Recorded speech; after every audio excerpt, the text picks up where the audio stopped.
Assalamualaikum warahmatullahi. Alhamdulillahi wahda. Wassalatu wassalamu ala man la nabiyya ba'da. Amma ba'd. Fa'udhu billahi minasy syaithanir rajim. ويخرون للأذقان يبكون ويزيدهم خشوعا.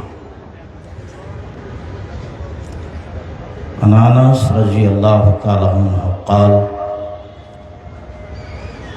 سمعت رسول الله صلى الله عليه وسلم خطب رسول الله صلى الله عليه وسلم خطبة ما سمعت مثلها قط فقال: لو تعلمون ما أعلم لبكيتم كثيرا ولضحكتم قليلا.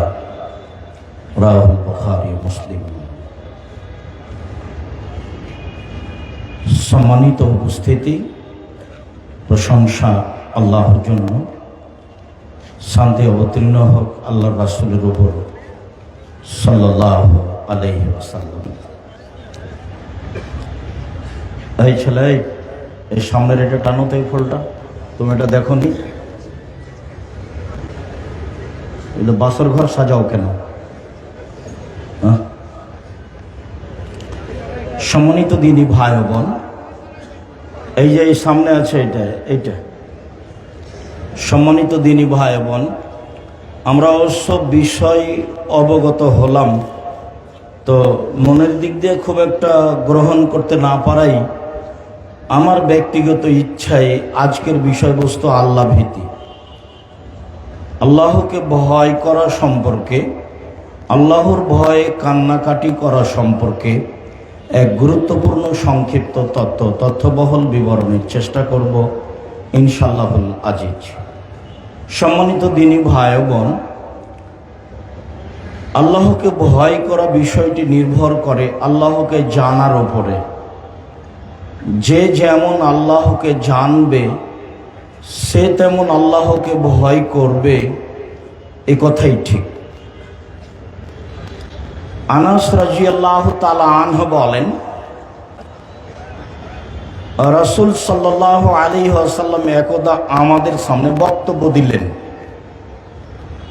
এমন বক্তব্য দিলেন, মা সামিতু মিসলাহা কাত্ত। এরকম বক্তব্য রাসূলের মুখ থেকে আমরা জীবনে কোনোদিন শুনিনি। এক ভিন্ন বক্তব্য পেশ করলেন। তাতে তিনি বললেন, লাউ তা'লামুনা মা আ'লামু লাবাকাইতুম কাসীরা ওয়া লাযাহিকতুম কালীলা। তোমরা যদি আল্লাহকে চিনতে আমি যেমন চিনি, তোমরা যদি আল্লাহকে জানতে আমি যেমন জানি, তোমরা যদি আল্লাহকে চিনতে লাবাকাইতুম কাসীরা ওয়া লাযাহিকতুম কালীলা, তাহলে তোমরা বেশি বেশি কাঁদতে, কম কম হাসতে। হাদিস তো বুখারী মুসলিম। তো আমাদের তো জীবন আনন্দের সাথে আর বিরোধিতা আর গালিমন্দর সাথে। যারা আলেম ওলামা তারাও তো আলহামদুলিল্লাহ বেশ সময় আসলে সুন্দর করে মন ভরে বলে নেন। তা আসলে এই কি আমরা আল্লাহকে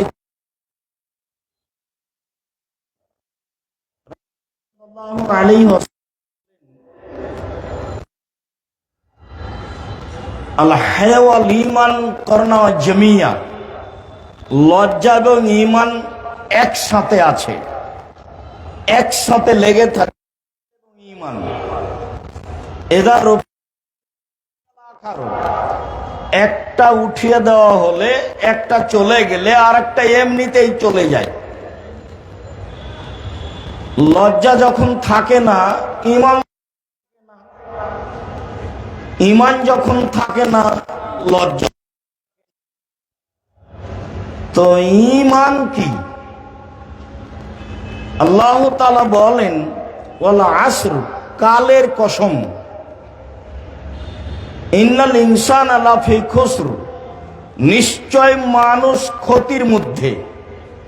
তো আল্লাহ বললেন কালের কসম, নিশ্চয় মানুষ ক্ষতির মধ্যে। কালের কসম করেই বললেন মানুষ ক্ষতির মধ্যে। কালের কসম মানে তোমার বয়সটা ঠিক এইভাবে পার হচ্ছে, কাল যেমন পার হয়ে চলে যাচ্ছে। এই কথাটাকে আল্লাহ রাসূল বলছেন, আদ-দুনিয়া মুদবিরাতুন ওয়াল আখিরাতু মুকবিলাতুন। পৃথিবী তোমাকে পিঠ দেখিয়ে পালিয়ে যাচ্ছে, আর পরকাল তোমার দিকে মুখ দেখিয়ে ধাওয়া করে আসছে। তো যে পালিয়ে যায় তার মুখ দেখা যায় না পিঠ দেখা যায়? পিঠ দেখা যায়। আর যে আসে তার মুখ দেখা যায়। আল্লাহ রাসূল বলছেন আদ-দুনিয়া মুদবিরাতুন, পৃথিবী আপনাকে পিঠ দেখিয়ে পিছন দেখিয়ে পালিয়ে যাচ্ছে। ওয়াল আখিরাতু মুকবিলাতুন, আর পরকাল তোমার দিকে ধাওয়া করে আসছে। কালের কসম, কত জোরে যাচ্ছে, কত জোরে আসছে। আমাকে পিছন দেখিয়ে পালিয়ে যাচ্ছে, কত জোরে যাচ্ছে। পরকাল আসছে, ও কত জোরে আসছে। তো সূর্যের আলো যত জোরে আসে তত জোরে আসছে।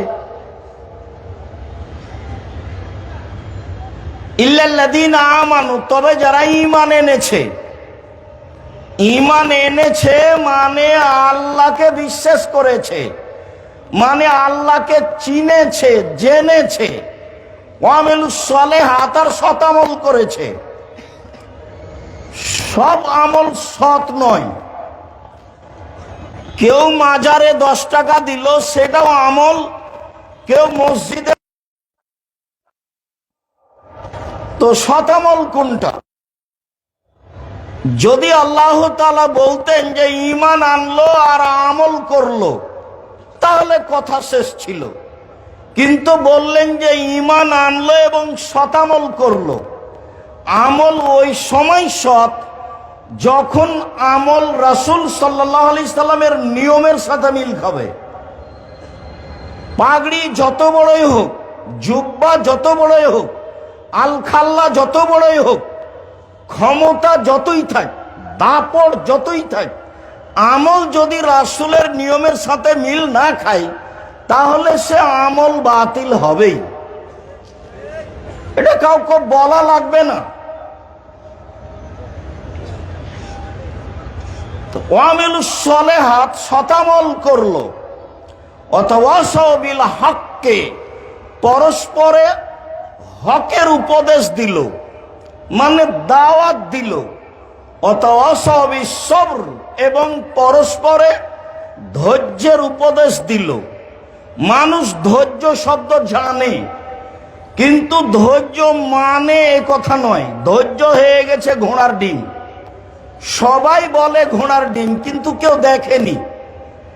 ধৈর্যের কথা সবাই বলে, কিন্তু ধৈর্য কি জিনিস তা কেউ বাস্তবায়ন করে না।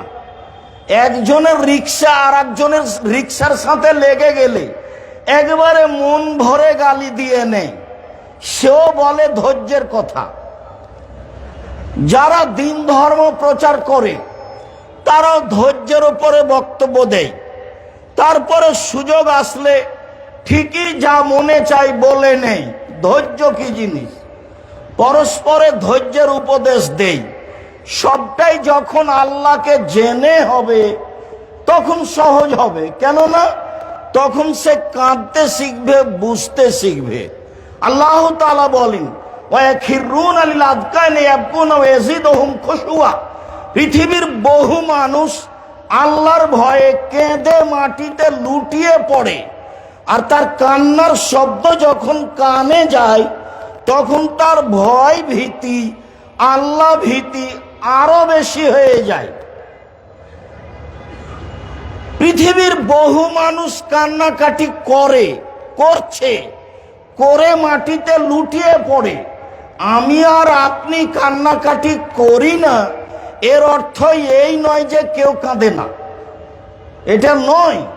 পৃথিবীর বহু মানুষ আল্লাহর ভয়ে কেঁদে মাটিতে লুটিয়ে পড়ে, এবং তার কান্নার শব্দ যখন তার কানে যায় তখন তার ভয় ভীতি আরো বেশি হয়ে যায়।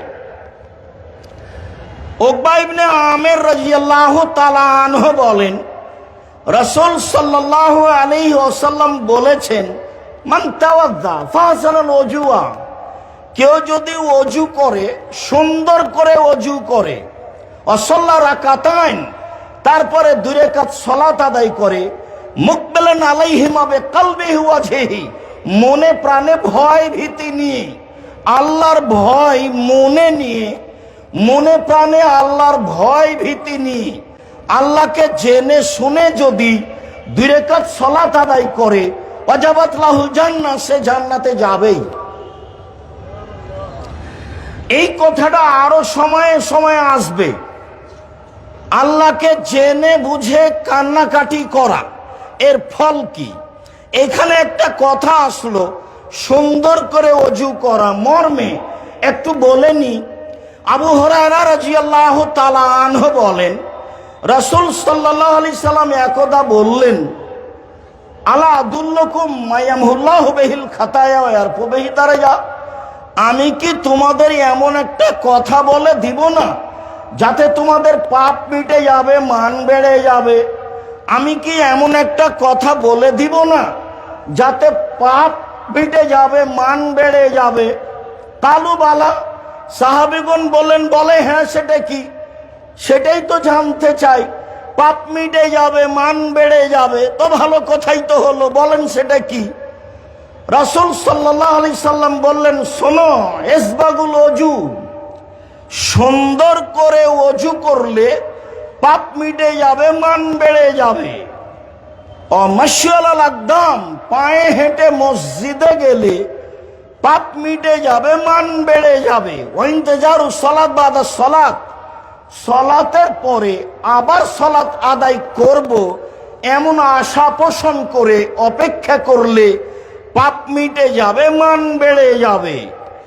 অত্র বুখারী মুসলিমের হাদিসে 3টে কাজে পাপ মিটে যায়, মান বেড়ে যায়, তা প্রমাণ হলো: 1, সুন্দর করে ওযু করলে; 2, পায়ে হেঁটে মসজিদে গেলে; 3, সালাতের পরে সালাতের অপেক্ষা করলে। অনুরূপী আরেকটি হাদিস, আব্দুল্লাহ ইবনে আব্বাস রাদিয়াল্লাহু তাআলা আনহু বলেন, রাসূল সাল্লাল্লাহু আলাইহি ওয়াসাল্লাম বলেছেন, আল্লাহ তাআলা বলেন, মুহাম্মদ, হাল তাদরি ফিমা ইয়াক্তাসিবুল মালাউল আলা, মুহাম্মদ, আপনি কি বলতে পারেন উপরে কি নিয়ে হইচই হচ্ছে? আল্লাহ আমাদের নবীকে ডাকেন মুহাম্মদ বলে, জিবরাইল আমাদের নবীকে ডেকেছেন মুহাম্মদ বলে, সাহাবীগণ নবীকে ডেকেছেন আল্লাহর রাসূল। আল্লাহ রাসূল যাবেন, আল্লাহ রাসূল করবেন, আল্লাহ রাসূল খাবেন, আল্লাহ রাসূল আমাকে বললেন, সাহাবীগণ বলেছেন আল্লাহর রাসূল, আর আল্লাহ বলেছেন মুহাম্মদ, জিবরাইল ডেকেছেন মুহাম্মদ। আর ভারত, বাংলাদেশ, পাকিস্তানের লোকেরা বলে হুজুরে পাক সাল্লাল্লাহু আলাইহি সাল্লাম বলেছে। হুজুরে পাক ধর্ম সৌদি আরব থেকে বের হয়ে ইরাকে গেছে, ইরাক থেকে বের হয়ে ইরানে গেছে, ইরান থেকে বের হয়ে পাক ভারতে এসেছে, আস্তে আস্তে উল্টে গেছে অনেক অংশেই। যারা এই নিয়ে সমাজে চেষ্টা চালিয়েছে ধর্মের নামে, তারা ছিল সবাই তরিকাপন্থী, চিস্তি, বেদাতি, যার কারণে ধর্মের অনেকাংশই উল্টে গেছে। তারপরে তাদের ক্ষমতা ছিল 750 বছর, ওরা চলে গেল ইংরেজ থেকে যে দাপটে, ওদের সহযোগিতা অমুসলিমেরা ভালোই করেছে, আরো যারা করেছে। বঙ্কিমচন্দ্রের রাজসিংহ প্রমাণ করেছে, ইতিহাসের ইতিহাসটা প্রমাণ করেছে, চেপে রাখা ইতিহাসটা প্রমাণ করেছে কারা কি করেছে। ওরা চলে গেলে, ওদের সময় ছিল 190 বছর, ওরা চলে গেলে এই দেশের উপরে ক্ষমতা যারা প্রয়োগ করেছিল তারা ছিল শিয়াপন্থী, যার কারণে হক অনেক দূরে থেকে গেছে। আল্লাহ বলেন মুহাম্মদ, জিবরাইল বলেন মুহাম্মদ, সাহাবীগণ বলেন আল্লাহর রাসূল, আর আমরা বলি হুজুরে পাক সাল্লাল্লাহু আলাইহি সাল্লাম। তাহলে কোনটা চলবে? সাহাবীগণেরটা চলবে। জোর করে ধর্ম মানা যায় না। আল্লাহ বললেন, মোহাম্মদ বলতে পারেন উপরে কি নিয়ে হইচই হচ্ছে? কালা নাম। জি আমি বলতে পারি। ফিলকা ফারাত, পাপ কিসে মিটে যাবে এই নিয়ে হইচই হচ্ছে। পাপ কিসে মিটে যাবে? হ্যাঁ বলতে পারি। এক, এসবাগুল অজু, ভালো করে অজু করলে পাপ মিটে যাবে। দুই, আল মাসিয়াল আল আকদাম, পায়ে হেঁটে মসজিদে গেলে পাপ মিটে যাবে। তিন, আল মাকসুবাদ ফিল মাসাজিদ বাদা সালাওয়াত, সালাত আদায় করার পরে মসজিদে বসে তাসবিহ তাহলিল জিকির আজকার করলে পাপ মিটে যাবে, মান বেড়ে যাবে। এই ছেলে,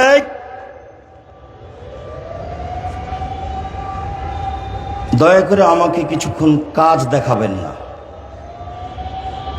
আমি আপনাকে লক্ষ্য করে এসেছি এবং অনেক দূর থেকে এসেছি। দয়া করে আমাকে কিছু কাজ দেখাবেন না। আল্লাহ রাসূল এক গাধার উপরে উঠে আছেন আর পিছনে আছেন মুআয ইবনে জাবাল। তো গাধা ছোট প্রাণী, কত দূরাদূরি আছে, একেবারেই কাছাকাছি নয়, গায়ের সাথে লেগেই আছে। তো আল্লাহ রাসূল বলছেন মুআয, তো মুআয রাদিয়াল্লাহু আনহু বলছেন লাবায়ক সাদাইক, জি প্রস্তুত, বলেন কি বলছেন। তো আল্লাহ রাসূল বলছেন মুআয, তো মুআয রাদিয়াল্লাহু আনহু বলছেন লাবায়ক সাদাইক, জি প্রস্তুত, বলেন কি বলছেন। আল্লাহ রাসূল বলছেন মুআয, তো মুআয বলছেন লাবায়ক সাদাইক, জি বলেন প্রস্তুত, কি বলছেন। আল্লাহ রাসূল এইভাবে বলছেন কেন? কথা কেন বলছেন না? কি সেটা? মুআযকে ডেকে কি বলবেন? মুআযকে যেটা, সেটা যেন মুআয রাদিয়াল্লাহু তাআলা আনহুর ভুল না হয়, শুনতে যেন ঘাটতি না থাকে, তাই প্রস্তুত করলেন। তো আল্লাহর নবী একটা কথা বলবেন, সেই জন্য সাহাবীকে প্রস্তুত করছেন এইভাবে, আর আমি রাসূলের কথাই অনুবাদ করছি, আর আপনি আমাকে প্রয়োজন দেখাচ্ছেন, আমি এটা মেনে নিব আপনি মনে করলেন? বলে হিসাব, এই হিসাব ত্যাগ করবেন। আপনার জন্য আমি এসেছি। এখানে আসার পিছনে আমার তেমন কোনো স্বার্থ নেই যে দয়া করে আপনি আমাকে কোনো কাজ দেখাবেন না। আচ্ছা, এখানে একটু কথাটা বলে নি, আবার ফিরে আসছি। হ্যাঁ প্রস্তুত, বলেন। তো আল্লাহ রাসূল বললেন মুআয বলতে পারো আল্লাহর কাছে আমরা কি পাই আর আল্লাহ আমাদের কাছে কি পান, পরস্পর পাওনাটা কি? আমরা কি পাই তিনি কি পান, আমরা কি পাই তিনি কি পান। তো মুআয রাদিয়াল্লাহু আনহু বলছেন আমি জানি না, আল্লাহ এবং আল্লাহ রাসূল ভালো জানেন, এটা আমি বলতে পারছি না। তখন রাসূল সাল্লাল্লাহু আলাইহি সাল্লাম বলছেন যে মুআয শোনো, আল্লাহ আমার পান যে আমরা যেন তার শিরক না করি, এটাই তার পাওনা। আমাদের শিরক করা হবে না, এটাই হলো তার পাওনা। আর আমরা তার কাছে পাই যে তিনি আমাদের শাস্তি দিবেন না, উনি আমাদের পাবেন না। তাহলে তারটা আগে না আমাদেরটা আগে? তারটা আগে। শিরক না করলেই তিনি আমাদের শাস্তি দিবেন না। তাই তো রাসূল সাল্লাল্লাহু আলাইহি সাল্লাম বলেছেন মান মাতা লা ইশরিক বিল্লাহ ফাদাখালাল জান্নাহ, কেউ যদি শিরক ছাড়াই মারা যায় তাহলে জান্নাতে চলে গেছে। ওমান মাত্র ইশরিক বিল্লাহ ফাদাখালান নার, কেউ যদি শিরক করে মারা যায় তাহলে জাহান্নামে চলে গেছে। যার কারণে রাসূল সাল্লাল্লাহু আলাইহি সাল্লাম বলেছেন লাক্কানু মাউতাকুম লা ইলাহা ইল্লাল্লাহ, তোমাদের মমর্ষ ব্যক্তির পাশে যান যায় যায় মরে মরে, যান যায় যায় মরে মরে, এমন লোকের পাশে বলো লা ইলাহা ইল্লাল্লাহ। কোরআন মাজিদ পড়ে কোনো লাভ নেই, সূরা ইয়াসিন পড়ে কোনো লাভ নেই, প্রমাণে হাদিস জাল বা জয়ীব নিতান্তই।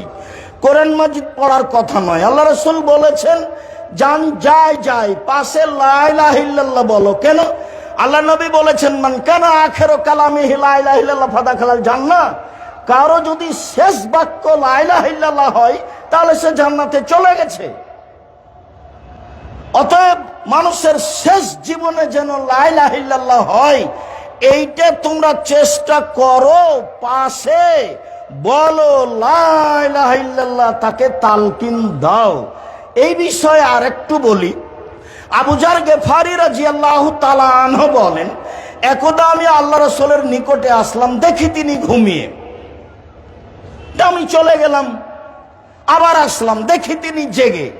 আমাকে দেখে বলছেন, মুআয শোনো, মান কালা লা ইলাহা ইল্লাল্লাহ মুখলিসান বিকালবিহি দাখালাল জান্নাহ, কেউ যদি খালেস অন্তরে লা ইলাহা ইল্লাল্লাহ বলে তাহলে সে জান্নাতে চলে গেছে। এইটুকু বলতেই আবু যার গেফারি রাদিয়াল্লাহু আনহু বলছেন, ওয়াইন জানা ওয়াইন শারাকা, চুরি করলেও যাবে, জেনা করলেও যাবে। তখন আল্লাহ রাসূল বলছেন, ওয়াইন জানা ওয়াইন শারাকা, চুরি করলেও যাবে, জেনা করলেও যাবে। তখন আবু যার গেফারি বলেন, চুরি করলেও যাবে, জেনা করলেও যাবে। আল্লাহ রাসূল বলছেন, চুরি করলেও যাবে, জেনা করলেও যাবে। আবার আবু যার গেফারি রাদিয়াল্লাহু আনহু বলছেন, চুরি করলেও যাবে, জেনা করলেও যাবে।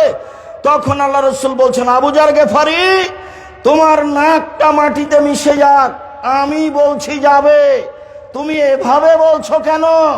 তোমার নাকটা মাটিতে মিশে যাক। এটা বুখারী মুসলিমের হাদিস। আর একটা বুখারী মুসলিমের হাদিস পড়ি, তারপরে এখানে একটা কথা আছে সেটা বলবো। আবু হুরায়রা রাদিয়াল্লাহু তাআলা আনহু বলেন, একদা আল্লাহ রাসূল আমাদের মধ্য থেকে উঠে বাগানের দিকে যেতে লাগলেন, তো আমিও পিছে পিছে যাচ্ছি। একবার তিনি ঘুরে দেখে বলছেন, আবু হুরায়রা? আমি বললাম জি। তো আল্লাহ রাসূল হাঁটতে লাগলেন, আমিও হাঁটতে লাগলাম। বাগানে যে ভিতরে যেতে যেতে কিছু দূর যাওয়ার পরে আমাকে বলছেন, তুমি এখানে থামো, তুমি এখানে বসো। তারপর তিনি যেতে লাগলেন। তো দেরি হয়ে গেল, বুঝতে পারি না আসছেন না কেন, কোথায়, কি ব্যাপার, কোনো সমস্যা নাকি।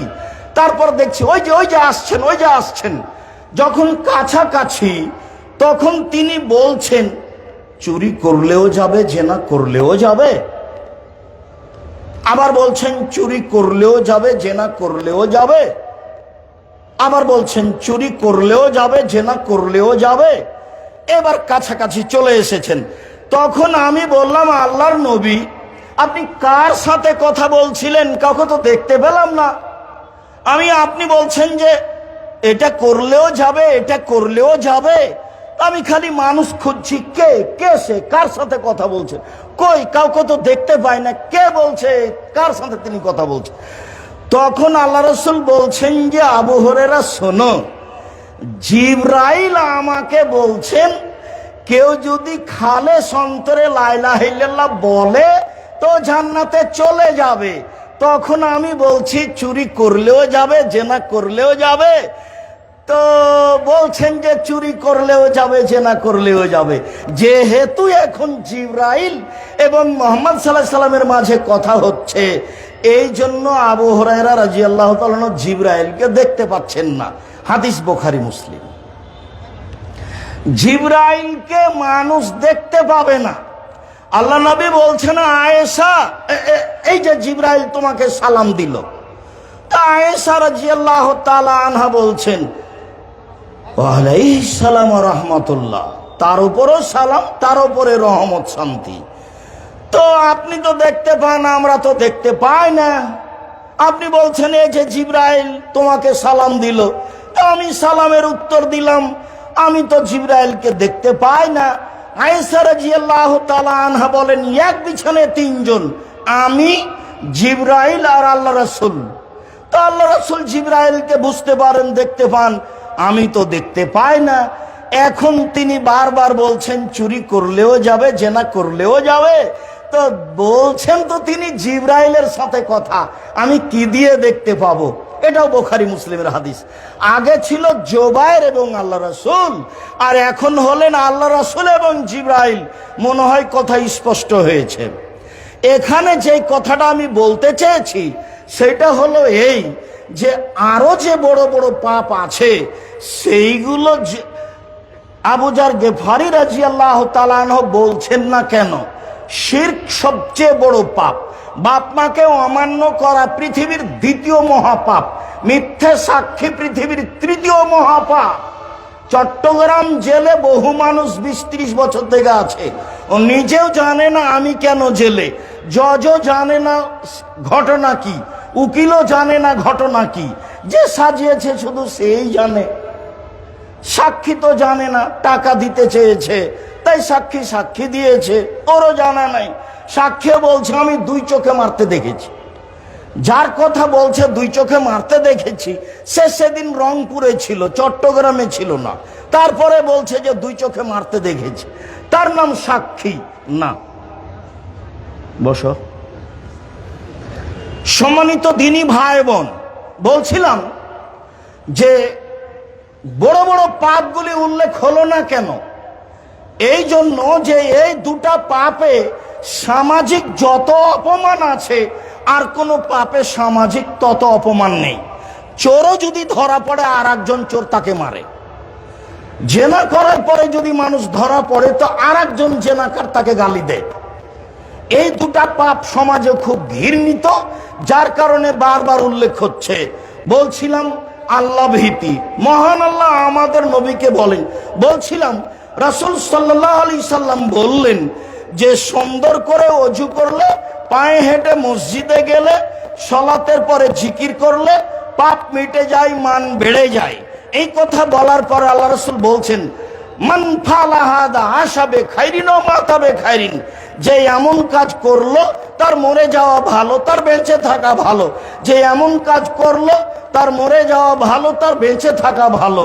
এই কথা বলার পর আল্লাহ রাসূল বলছেন ওয়াকানা মিন খাতিয়াতিহি কায়ামিন ওয়াদালাওলাদাত উম্মুহু, এরপরে লোকটা হয়ে যায় সেই দিনের মতো যেদিন তার মা তাকে জন্ম দিয়েছে।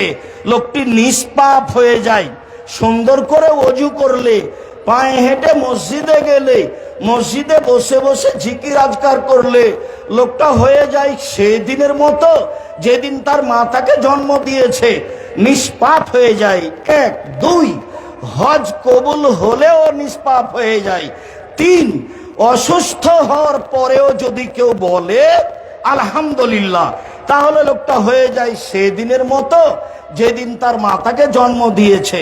মর্মে রাসূল সাল্লাল্লাহু আলাইহি সাল্লাম বলেন কারো যদি গায়ে জ্বর আসে, জ্বর হয়, তাহলে তার পাপ ঝরে যায়। কর্মকার কামারের ভাটিতে লোহা দিলে, স্বর্ণ চাঁদি দিলে যখন লাল হয়ে যায়, তখন স্বর্ণ লোহা চাঁদির ময়লা যেভাবে ঝরে যায়, জ্বর হলে মানুষের পাপ সেভাবে ঝরে যায়। তো মানুষ তো একটু মাথা ব্যথা হলে সিঙ্গাপুর যাবে, কাজে মানুষ আর ধৈর্যের পরিচয় দেয় না, অসুখ বিসুখের লক্ষণটা বুঝতে চায় না। বলছিলাম সম্মানিত দিনী ভাই বোন, রাসূল সাল্লাল্লাহু আলাইহি ওয়াসাল্লাম বলেন 7 শ্রেণীর মানুষ বিচারের মাঠে বিশেষ ছায়াতলে থাকবেন। তার 1 শ্রেণীর মানুষ যাকারাল্লাহ খালিয়ান ফাফাজাত আইনাহু, যে নির্জনে আল্লাহকে ডাকে এবং 2 চোখের পানি ঝরঝর করে ঝরে। যে নির্জনে আল্লাহকে ডাকে আর 2 চোখের পানি ঝরঝর করে ঝরে, এই লোকটা থাকবে বিচারের মাঠে বিশেষ ছায়াতলে। আল্লাহ ভীতি।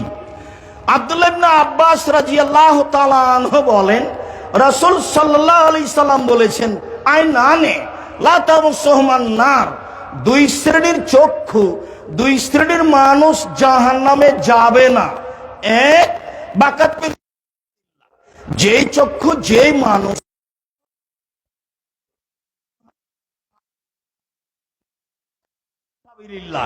যেই চক্ষু যেই মানুষ আল্লাহ রাস্তায় পাহারা দিন ধর্মের কাজে লেগে থাকে, ও জাহান্নামে যাবে না।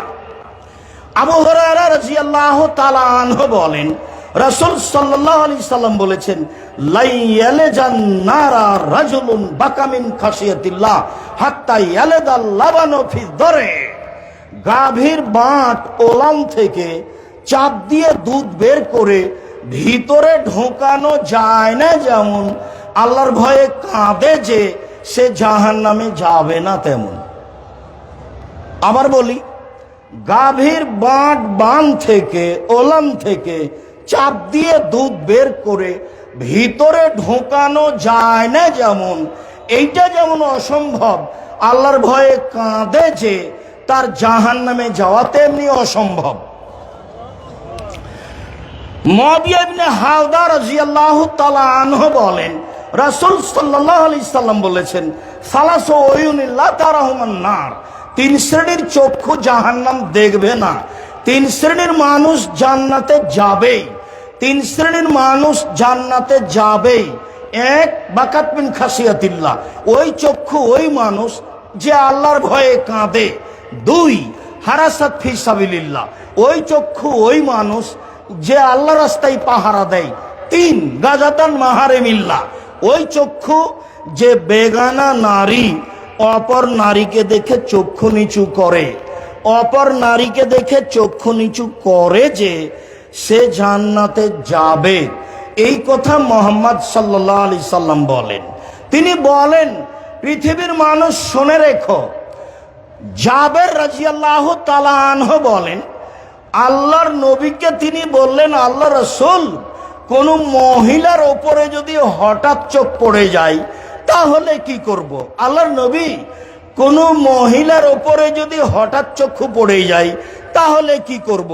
তখন আল্লাহ রাসূল ফামারানি, আমাকে আদেশ করলেন, আন আসরেফা বাসারি, আমি আমার মুখটা ফিরিয়ে নিব, মুখটা ঘুরিয়ে নিব। তাহলে যদি সত্য সত্যই বাড়িতে আপনি টিভিতে খবর শোনেন, তো যখন খবর টিভিতে চলবে তখন আপনাকে এভাবে বসে থাকতে হবে।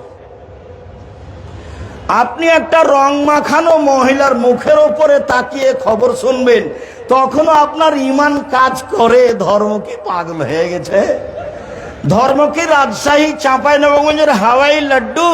दोनों हाथ में लड्डू है, जो चाहे उसको खा ले, जो चाहे उसको छोड़ दे। ভুল হিসাব। তাকওয়া, তাকওয়া আপনার পাপকে ঠেকাতে পারে, ঈমানই আপনার পাপকে ঠেকাতে পারে। ঈমান যত বেশি পাপ তত কম, ঈমান যত কম পাপ তত বেশি। তাহাজ্জুদ পড়লেও জেনা হবে, ঈমান কম। এই জন্য বোরকা পরে যদি, হাত মোজা পরে যদি, পা মোজা পরে যদি, চশমা লাগিয়ে রাস্তায় চলে যদি, তবুও তার যদি ঈমান কম হয়, তাহলে সে এত পর্দার ভিতরে থেকেও জেনার গল্প করবে। শুনুন, ঈমান দিয়েই পাপ ঠেকানো যায়। সম্মানিত দ্বীনি ভাই বোন, রাসূল সাল্লাল্লাহু আলাইহি সাল্লাম বললেন, পৃথিবীর মানুষ মনে রেখো, 6টা কাজ করলে আমি তোমাদেরকে জান্নাতে নিয়ে যাব। কিভাবে নিয়ে যাব সেটা আমার ব্যাপার। 6টার একটা হলো এই, তুমি যদি চক্ষু নিচু করতে পারো তাহলে আমি তোমাকে জান্নাতে নিয়ে যাওয়ার জন্য জিম্মেদারি নিলাম। 3 শ্রেণীর মানুষ জান্নাতে যাবে। তার এক শ্রেণীর মানুষ হচ্ছে যারা চক্ষু নিচু করে চলে, তারা জান্নাতে যাবে। এই কথা মুহাম্মদ সাল্লাল্লাহু আলাইহি সাল্লাম বলেন। সম্মানিত দ্বীনি ভাই বোন, এইখানে আর একটা হাদিস বলে রাখি। আল্লাহ রাসূল বললেন, 3টে বিপদ নেমে আসবে 3টে পাপের কারণে। 3টে বিপদ নেমে আসবে 3টে পাপের কারণে। 3টে বিপদ নেমে আসবে 3টে পাপের কারণে। 1, ভূমিকম্প হবে। 2, আকার আকৃতি পরিবর্তন হবে। সন্ধ্যায় ছিল মানুষ, সকালে হবে সৌর শুকুর। 3, সমস্যা নেমে আসবে। স্কুলে মারামারি, মাদ্রাসায় মারামারি, মসজিদে মারামারি, যেখান সেখানে হইচই, কেউ কাউকে মানে না, বড় ছোট বলে কিছু নেই, ওয়াদা অঙ্গীকার নেই, ভালোবাসা নেই, একজন আর একজনের বিরুদ্ধে নির্দ্বিধায় চলছে। 3টে বিপদ নেমে আসবে 3টে পাপের কারণে। 1, ভূমিকম্প হবে। বিপদ 2, আকার আকৃতি পরিবর্তন হবে। সন্ধ্যায় থাকবে মানুষ, সকালে হবে সৌর বা বানর, শুকুর কা বানর। 3, সমস্যা নেমে আসবে। পাপ 3টা। 1, এদা সারেবুল খমুরা, যখন মানুষ নেশাদার দ্রব্য পান করবে তখন এই 3টে বিপদ নেমে আসবে। 2, জাহরাতিল কায়নাত, মেয়েরা যখন নাচবে তখন এই 3টে বিপদ নেমে আসবে। প্রায় সব মোবাইলে মেয়ে নাচে, প্রায় সব দোকানে মেয়ে নাচে, প্রায় সব বাড়িতে মেয়ে নাচে। মেয়েরা যখন নাচবে তখন এই বিপদ নেমে আসবে। 3 অদারাববিল মাজেব, যখন বাদ্যযন্ত্র প্রকাশ পাবে, সব মোবাইলেই বাজনা বাজে, প্রায় সব দোকানেই বাজনা বাজে, প্রায় সব বাড়িতেই বাজনা বাজে। কোটি কোটি টাকা খরচ করে মানুষ বহির্বিশ্ব থেকে যারা গান বাজনা করে নাচে তাদেরকে মানুষ নিয়ে আসে, তখনও তারা শিক্ষিত মানুষ, এই কথা ঠিক নয়।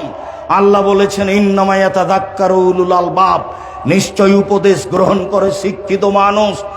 যারা এসব নাচ গানের ব্যবস্থা করে তারাকে যারা শিক্ষিত বলে তারাও মূর্খ মানুষ, তার জানা নাই কে শিক্ষিত। সম্মানিত দিনী ভাই ও বোন, বলছিলাম রাসূল সাল্লাল্লাহু আলাইহি সাল্লাম বলেন 3টি বিপদ নেমে আসে 3টি পাপের কারণে। তারপরে বলছিলাম যে চক্ষু নিচু করে যে সে জান্নাতে যাবে। কিভাবে আপনি মহিলা কলেজের প্রিন্সিপাল হন, গার্লস স্কুলের শিক্ষকতা করেন, দিন রাত আপনার মেয়ে চোখের সামনে পড়ে, তাহলে তো সেই লোকের মতো হলো। কোন লোকের মতো হলো? সেই লোকের মতো হলো। সেই লোকের কথাটা বলার পূর্বে একটা কথা বলি। আল্লাহ রাসূল বলছেন পৃথিবীর মানুষ মনে রেখো, আমার উম্মাত মিশে যাবে ইহুদি খ্রিস্টানদের সাথে। ডান হাতের বিঘত যেমন বাম হাতের সমান, সমান সমান যেমন আমার উম্মাত মিশে যাবে ইহুদি খ্রিস্টানের সাথে। পোশাক আশাকে, চাল চলনে, শিক্ষায়, খাতা কলমে, জুতা স্যান্ডেলে, চলাফেরাতে, খাওয়া দাওয়াতে, সবকিছুতেই মিশে যাবে ইহুদি খ্রিস্টানদের সাথে। ডান পায়ের জুতা যেমন বাম পায়ের সমান, বাম পায়ের জুতা যেমন ডান পায়ের সমান, সমান সমান মিশে যাবে আমার উম্মাত ইহুদি খ্রিস্টানদের সাথে, একেবারে হুবাহু মিশে যাবে। এইটুকু বলার পরে তিনি ভাষাগত নিচে নামতে লাগলেন। নামতে নামতে বলছেন পৃথিবীর মানুষ মনে রেখো, ইহুদি খ্রিস্টান যদি মায়ের সাথে জেনা করে থাকে, আমার উম্মাত মায়ের সাথে জেনা করবে। আপনার পাশে ছেলেটা দাঁড়িয়ে আছে, তার মাথায় দেখেন চুল কিভাবে ছাঁটা আছে, তার গায়ের গেঞ্জিটা দেখেন। এবার আপনার কাছে ফিরে যাই, যেই কথাটা বলার জন্য এটুকু বলছি সেটুকু হলো, আপনি প্রতি রমজানে উমরা করেন, হজও বেশ কয়েকবার করেছেন। আপনার সাথে যখন আপনার মেয়ে হাঁটে তখন স্কিন পায়জামা পরে আছে, গেঞ্জি গায়ে দিয়ে আছে, তখন আপনি হাজি। দুঃখিত, মনে রাখবেন রাসূল সাল্লাল্লাহু আলাইহি সাল্লাম বলেছেন নবীদের স্বভাব ছিল 10টি। রাসূল সাল্লাল্লাহু আলাইহি সাল্লাম বলেছেন নবীদের বৈশিষ্ট্য ছিল 10টি। রাসূল সাল্লাল্লাহু আলাইহি সাল্লাম বলেছেন নবীগণের খাসলাত, অভ্যাস, শিষ্টাচার, নীতি, স্বভাব ছিল 10টি। 1 কাসু সারেব, মোচ কেটে ফেলতে হবে, ব্লেড দিয়ে চাঁচা নয়। 2 এফাউল্লোহা, দাড়ি বড় করতে হবে, চেঁচে ফেললেও বড় পাপ, কেটে ফেললেও বড় পাপ, চেঁচে ফেললে তার উপরে অভিশাপ হবে আল্লাহর পক্ষ থেকে। ও মহিলা হতে চাই, মহিলার সাদৃশ্য হতে চাই, তার জন্য তার উপরে অভিশাপ হবে, গজব হবে। এই কথা মুহাম্মদ সাল্লাল্লাহু আলাইহি সাল্লাম বলেন। 3 মেশওয়াক করতে হবে, নবীগণের বৈশিষ্ট্য 4 পেশাব পায়খানার পরে পানি দিয়ে পবিত্রতা অর্জন করতে হবে। এটাই রাসূলের নীতি। আগে ঢেল টিস্যু পেপার পান, পরে পানি, এ কথা নয়। পানি দিয়েই পবিত্রতা অর্জন করতে হবে পেশাব পায়খানার পরে। তারপরে হাতটা মাটিতে মেজে নিতে হবে, একাধিক সহিহ হাদিস। আবার ঢেল টিস্যু পেপার ধরে 40 কদম হাঁটতে হবে, পায়ের ওপরে পা উঠাতে হবে, খক খক করে কাশতে হবে। এই অপছন্দ নীতি রাসূল সাল্লাল্লাহু আলাইহি সাল্লামের নয়। এই নোংরা নীতি রাসূল সাল্লাল্লাহু আলাইহি সাল্লামের নয়। যদি তাই হয় তাহলে সে ঢেল টিস্যু পেপার নিয়ে 40 কদম হাঁটে, তার বউ কেন হাঁটে না? তার বউ কেন পায়ের ওপরে পা উঠায় না? তার বউ কেন খক খক করে কাশে না? তাকেই শুধু জান্নাতে যেতে হবে, পবিত্রতা অর্জন করে বউ যাবে না? এই বেইনসাফি নীতি তো রাসূল সাল্লাল্লাহু আলাইহি সাল্লাম পছন্দ করেন না। শুনুন, তারপরে তিনি বলেন কাসফুল আজফার, নখ কেটে ফেলতে হবে। নবীগণ নখ কেটে দিতেন, হাতে পায়ের নখ কাটতে হবে। আপনার মেয়ের নখ বড় আছে, মনে রাখা ভালো হবে ইহুদি খ্রিস্টানদের পতিতালয়ের মেয়েদের বৈশিষ্ট্য হচ্ছে নখে নেইল পালিশ দেওয়া, নখ বড় রাখা। ইহুদি খ্রিস্টানদের পতিতালয়ের মেয়েদের বৈশিষ্ট্য হচ্ছে নখ বড় রাখা, নখে নেইল পালিশ দেওয়া। ইহুদি খ্রিস্টানদের পতিতালয়ের মেয়েদের স্বভাব হলো নখ বড় রাখা, নখে নেইল পালিশ দেওয়া। এই নীতি ইহুদি খ্রিস্টানদের পক্ষ থেকে এসেছে। পৃথিবীর মানুষ মনে রেখো, আমার উম্মত মিশে যাবে ইহুদি খ্রিস্টানের সাথে।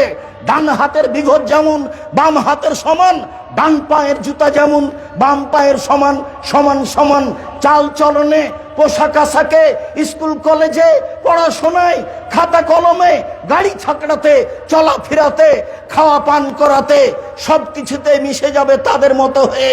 বাম হাতে নির্দ্বিধায় পানি খাচ্ছে, বাপ দেখছে মা খাচ্ছে, মা দেখছে বাপ খাচ্ছে, মেয়ে খাচ্ছে। ওনাকে শিক্ষিত কি করে শিক্ষিত হতে পারে? বাম হাতে শয়তান খায়, এ কথা মুহাম্মদ সাল্লাল্লাহু আলাইহি ওয়াসাল্লাম বলেন। আয়েশা রাদিয়াল্লাহু তাআলা আনহা বলেন, আল্লাহর নবীর বাম হাত ছিল পেশাব পায়খানার জন্য, অলিল কাদার, খারাপ কিছুর জন্য। ডান হাত ছিল খাওয়ার জন্য, পবিত্রতার জন্য। এরা শিক্ষিত মানুষ ইহুদি খ্রিস্টানদের সাথে নিয়ম নীতিতে, নোংরা নীতিতে মিলে যাওয়ার পরেও তাদের মতো হয় কি করে? রাসূল সাল্লাল্লাহু আলাইহি ওয়াসাল্লাম বললেন, নাক ফুলে বেতে বগলের লুম উঠিয়ে ফেলতে হবে। পুরুষ নারী একই হুকুম, ব্লেড নয়। হালাকোলানাতে নিচের লুম পরিষ্কার করতে হবে। ঊর্ধ্বে টাইম 40 দিন। পুরুষ নারী একই হুকুম, যেভাবে সহজ, যেভাবে সম্ভব। নবীগণের বৈশিষ্ট্য এটাই। সম্মানিত দিনী ভাই ও বোন, বলছিলাম রাসূল সাল্লাল্লাহু আলাইহি সাল্লাম বললেন, 3 শ্রেণীর মানুষ জান্নাতে যাবে। তার এক শ্রেণীর মানুষ আল্লাহর ভয়ে কাঁদে যে। আবু হুরায়রা রাদিয়াল্লাহু তাআলা আনহু বলেন, রাসূল সাল্লাল্লাহু আলাইহি সাল্লাম বলেছেন, লাইসা শাইউন আহাব্বা ইনদাল্লাহি মিন কাতরাতাইনি ওয়া ফারাইনি। 2টি বিন্দু ফোঁটা আল্লাহর কাছে যত প্রিয়, 2টি দাগ চিহ্ন আল্লাহর কাছে যত প্রিয়, পৃথিবীর কোনো কিছু আল্লাহর কাছে তত প্রিয় নয়। এক, কাতরাতু দমুইন মিন খাশিয়াতিল্লাহ, আল্লাহর ভয়ে এক ফোঁটা চোখের পানি আল্লাহর কাছে যত প্রিয়, পৃথিবীর কোনো কিছু আল্লাহর কাছে তত প্রিয় নয়। হজ বড় ইবাদত, এ কথাই ঠিক। হজ কবুল হলে মানুষ হয়ে যায় সেই দিনের মতো যেদিন তার মা তাকে জন্ম দিয়েছে, নিষ্পাপ হয়ে যায়। এরপরেও এই ইবাদতটি আল্লাহর কাছে অত প্রিয় নয়। এক ফোঁটা চোখের পানি আল্লাহর ভয়ে আল্লাহর কাছে যত প্রিয়। এরপরে আল্লাহ রাসূল বললেন যে এক ফোঁটা গায়ের রক্ত যুদ্ধে নেমে গিয়ে কেটে গেছে, ফেটে গেছে, এই রক্ত আল্লাহর কাছে যত প্রিয়, পৃথিবীর কোনো কিছু আল্লাহর কাছে তত প্রিয় নয়। 3, যুদ্ধে নেমে কেটে যাওয়া দাগ, ফেটে যাওয়া দাগ, এই দাগ আল্লাহর কাছে যত প্রিয়, পৃথিবীর কোনো কিছু আল্লাহর কাছে তত প্রিয় নয়। 4, আসারুন ফারিজিন মিন ফারাইজিল্লাহ, আল্লাহর বিধান পালন করতে, সালাত আদায় করতে, ইবাদত তাসবিহ তাহলিল করতে, কপালের দাগ, হাঁটুর দাগ, টাকনোর দাগ, এই দাগ আল্লাহর কাছে যত প্রিয়, পৃথিবীর কোনো কিছু আল্লাহর কাছে তত প্রিয় নয়। সম্মানিত দিনী ভাই বোন, সিরিয়ালে 1 নম্বরে যেটা আছে সেটাই সহজ, বাকি একটাও সহজ নয়। 2, আল্লাহর রাস্তায় এক ফোঁটা গায়ের রক্ত। 3, আল্লাহর রাস্তায় নেমে গিয়ে ফেটে যাওয়া, কেটে যাওয়া দাগ।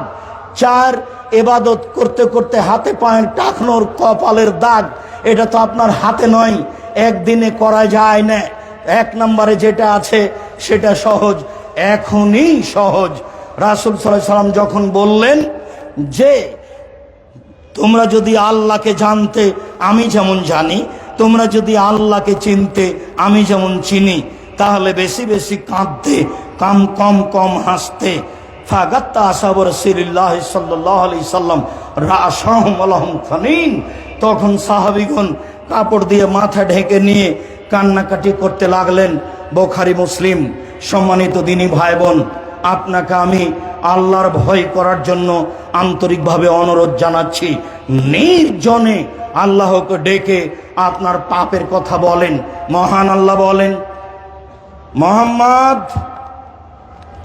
ফাইদা ফারাগতা ফানসাব ওয়া ইলা রাব্বিকা ফারগাব, যখন আপনি দুনিয়াবি কাজ থেকে অবসর হবেন তখন আপনি কঠোর শ্রমে আত্মনিয়োগ করুন। আর আপনি আমাকে যা বলবেন তা বিনয়ের সাথে কান্নাকাটি করে বলুন, বিনয়ের সাথে কান্নাকাটি করে বলুন। আপনার বলার ঢংটা প্রমাণ করবে যে আপনি আল্লাহর দরবারে কেঁদে বলছেন। আপনি বলবেন আসসালামু আলাইকুম রহমতুল্লাহ, আসসালামু আলাইকুম রহমতুল্লাহ, বেহাক্কে লা ইলাহা ইল্লাল্লাহ। তাহলে সেটা কি আসলে কান্নাকাটি করা হলো, না এটা ইবাদতের সাথে মজাক করা হলো? আপনাকে আমি কষ্ট দিতে আসিনি, আপনি আমার দিনী ভাই, আপনি আমার দিনী বোন, আপনাকে কষ্ট দিয়ে আমি কিছু করতে চাইনি। জাতির যদি রাস্তাঘাট করে দিতে না পারি, জাতির যদি স্কুল কলেজ করে দিতে না পারি, জাতিকে চূড়ান্ত সঠিক ধর্ম দিতে পারবো ইনশাআল্লাহ। ধর্মের ব্যাপারে জাতিকে ফাঁকি দিয়ে পরকাল হারাতে রাজি নই। অতএব এটা ইবাদত নয়। আল্লাহর দরবারে কান্নাকাটি বুঝাতে হবে, ভয় ভীতি বুঝাতে হবে, নিজেকে অপরাধী বুঝাতে হবে। তাহলে আপনি অপরাধী এবং পাপকে স্বীকার করেছেন, আল্লাহ তখন মাফ করে দিবেন। ইউনূস আলাইহিস সালাম ভুল করেছিলেন, চলে যাচ্ছিলেন, লটারিতে নাম আসায় তাকে সাগরে ফেলে দেওয়া হলো। তখন তিনি বললেন লা ইলাহা ইল্লা আনতা সুবহানাকা ইন্নী কুনতু মিনাজ জালিমিন। আল্লাহ ছাড়া কোনো মাবুদ নেই, আল্লাহর পবিত্রতা বর্ণনা করছি। তুমি ছাড়া কোনো মাবুদ নেই, তোমার পবিত্রতা বর্ণনা করছি। ইউনূস আলাইহিস সালাম ক্ষমা চাননি, পাপের স্বীকৃতি দিয়েছেন মাত্র। ইউনূস আলাইহিস সালাম বলেননি আমাকে ক্ষমা করো। যেমন ভাবে আদম আলাইহিস সালাম বলেছিলেন রব্বানা যালামনা আনফুসানা ওয়া ইল্লাম তাগফির লানা ওয়া তারহামনা লানাকুনান্না মিনাল খাসিরিন। হে আমাদের প্রতিপালক, তুমি যদি দয়া না করো, তুমি আমাদের ক্ষমা করো। তুমি যদি দয়া না করো, তুমি যদি ক্ষমা না করো, তাহলে আমরা অপরাধীদের অন্তর্ভুক্ত হব।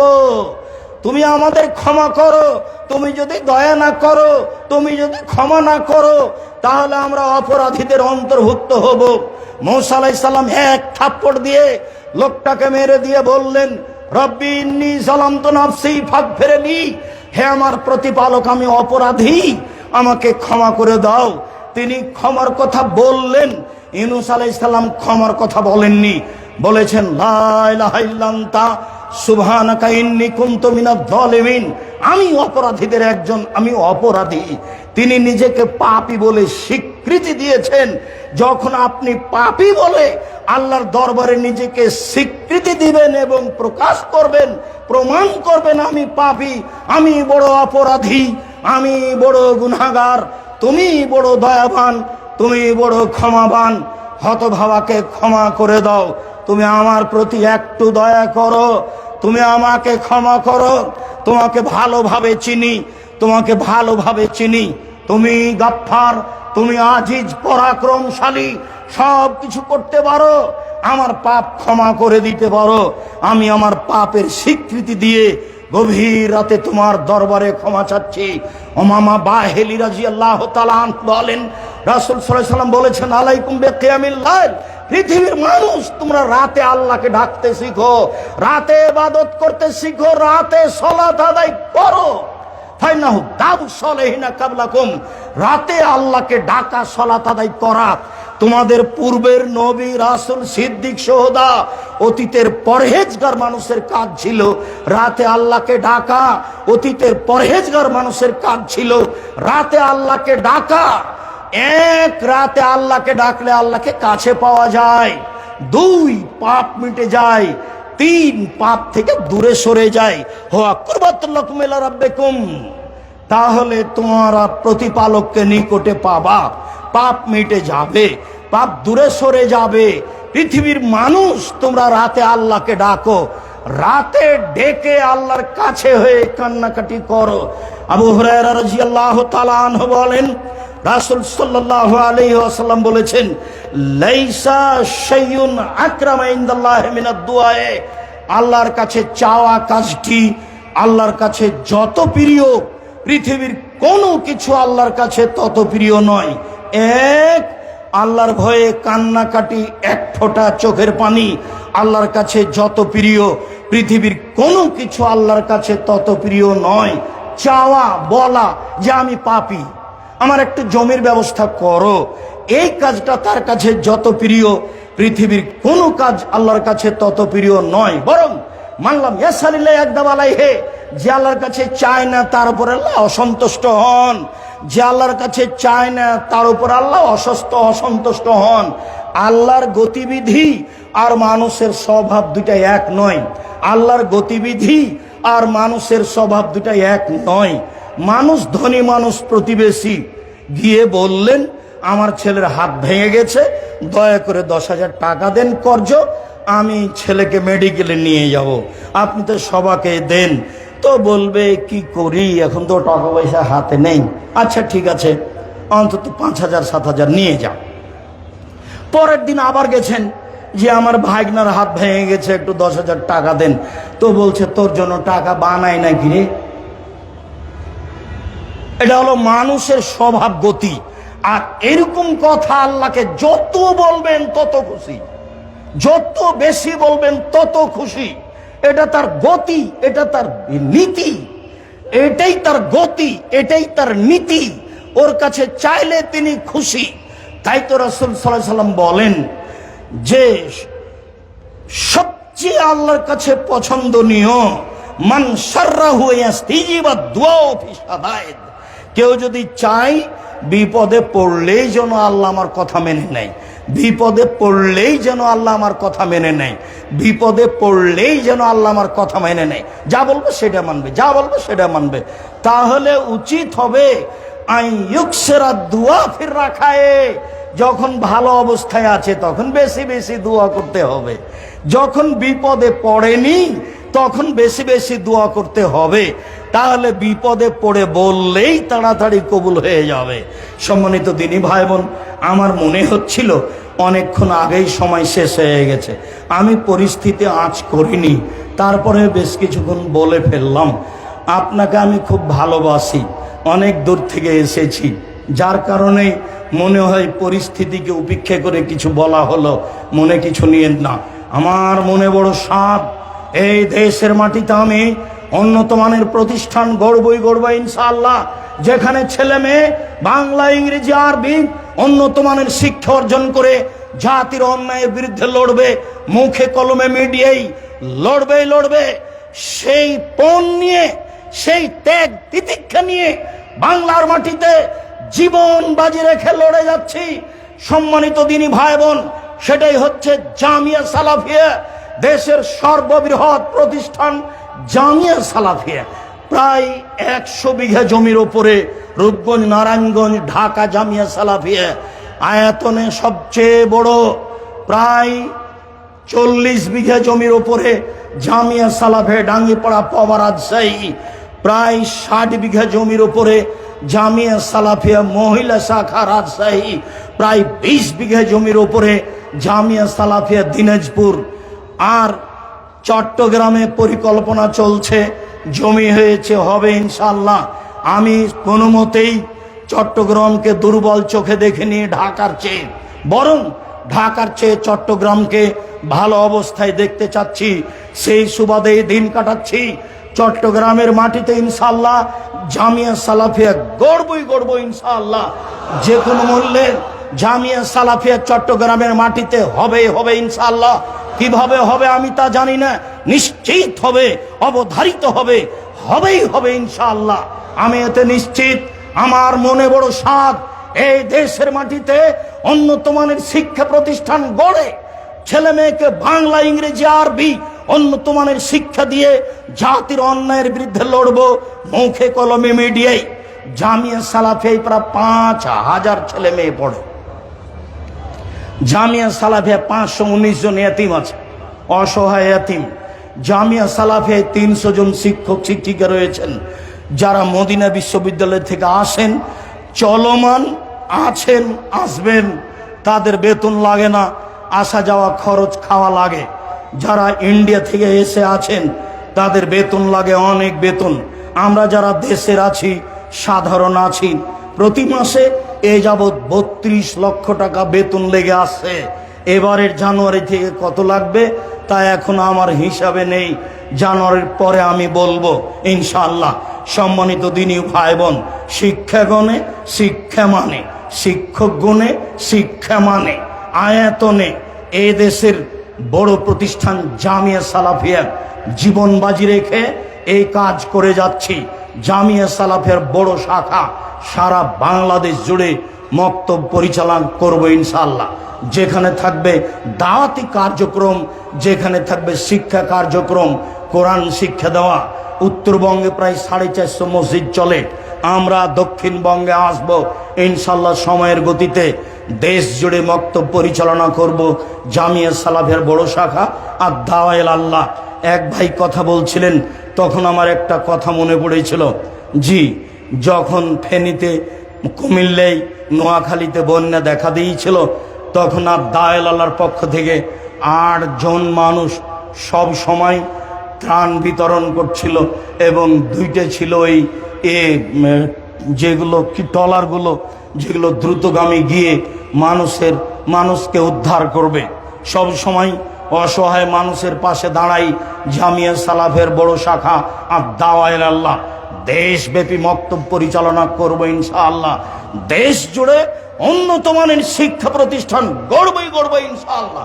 মর্মে জাতির কাছে যেটা দাবি রেখেছি, আপনার কাছে যেটা দাবি রেখেছি, সেটা হলো এই, একটু মুখে বলবেন আল্লাহ তুমি জামিয়া সালাফে কবুল করো।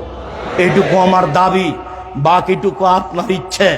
এই কথাই ঠিক যে শিরক মুক্ত প্রতিষ্ঠান জামিয়া সালাফিয়া, বিদাত মুক্ত প্রতিষ্ঠান জামিয়া সালাফিয়া, দল মুক্ত প্রতিষ্ঠান জামিয়া সালাফিয়া, সংগঠন মুক্ত প্রতিষ্ঠান জামিয়া সালাফিয়া, হিংসা মুক্ত প্রতিষ্ঠান জামিয়া সালাফিয়া, দেশের বৃহৎ প্রতিষ্ঠান জামিয়া সালাফিয়া।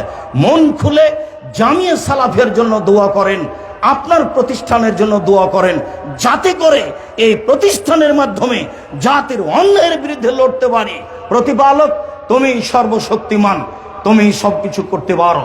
মানুষ হিসাবে চট্টগ্রামের মাটিতে বক্তব্যের শেষে তুমি পরাক্রমশালী, তোমাকে এটা বিশ্বাস করে তোমার কোনো শরিক নাই, এই দাবি তোমার দরবারে জোরালো ভাবে রেখে তোমার ক্ষমতার কাছে আশ্রয় ভিক্ষা চাচ্ছি।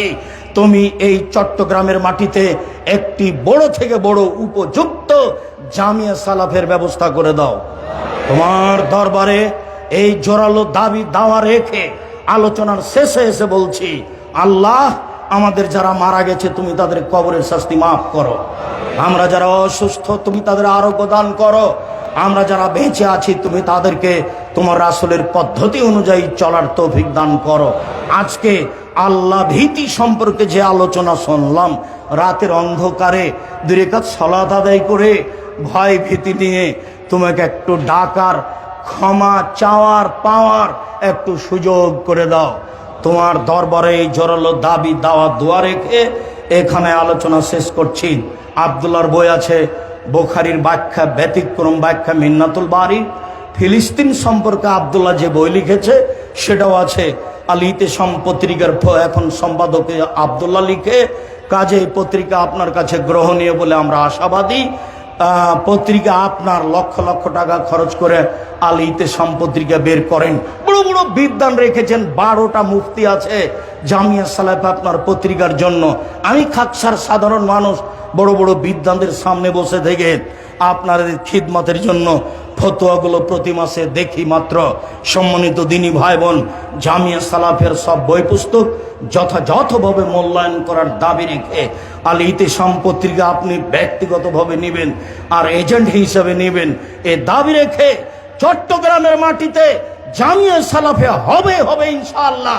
এই জোরাল আল্লাহর কাছে আপনার কাছে দুয়ার দাবি রেখে আজকের মতো কথা এখানে শেষ করলাম। সুবহানাকাল্লাহুম্মা ওয়া বিহামদিকা আশহাদু আল্লা ইলাহা ইল্লা আনতা আস্তাগফিরুকা ওয়া আতুবু ইলাইক। আসসালামু আলাইকুম ওয়া রাহমাতুল্লাহ। জাযাকুমুল্লাহু খাইরান ওয়া আহসানু জাযা। সবাই বসি।